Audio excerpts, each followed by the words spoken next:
So in an effort to dethrone Amazon's voice assistant superiority, Google will now be selling giant gumball machines.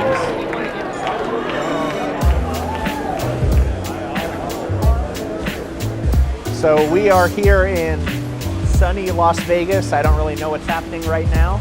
At CES, we just got finished at the Sands Expo Center and saw a lot of really cool stuff. Smart home, voice assistant, as well as smart objects, and a little bit of VR and AR, but primarily the smart home stuff was everywhere.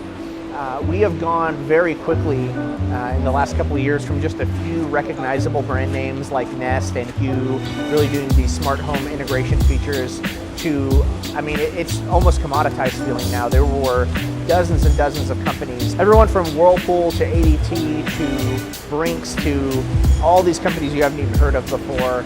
We're showing a variety of very similar offerings in terms of controlling lights, controlling thermostats. We see a lot of people pushing out and trying to find the limits of what you can do with smart home integration.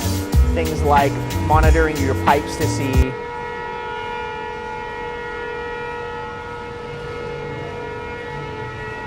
someone's mad.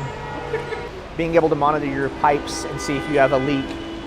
Being able to control your sprinklers and manage your water consumption. Down to some more experimental stuff, like we saw a solution for essentially a neighborhood watch program that uses all of the security cameras from throughout your neighborhood and creates a central hub where anyone in your neighborhood can log in and see activity and really kind of create a sense of community around that smart home tech. The other interesting thing we saw was that there's really not a war going on yet in between like Google Assistant and Alexa. Really the mentality that we're seeing is everyone is trying to support as many of those platforms as possible, either advertising that they're supporting all of them or in our conversations with them in the booth saying that they're actively working to support all of them. And I think that without there being a clear winner and with there being so much up in the air as to the future of voice assistant, I think they're just trying to build for as much compatibility as possible until that future is decided. In terms of smart objects, man, they're adding that type of functionality to stuff I'd not even considered.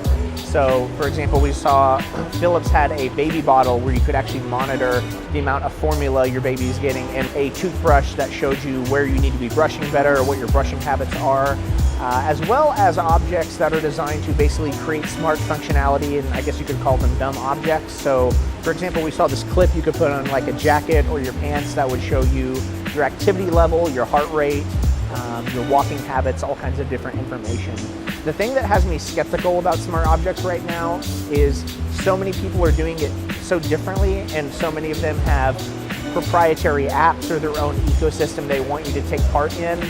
And it's not that the information is useless. I think a lot of it is really helpful and could help people make some really positive changes in their life. But I just don't know personally, even as a techie, if I would follow and monitor that many different apps and that many different plugins for all of these different smart objects that I'm using in my day-to-day life. So I think until someone can find a ecosystem they can tap into, maybe with a voice assistant or something else, that you can funnel all that information to one place and really create a really simple user experience for them to look at that data and understand it and process it.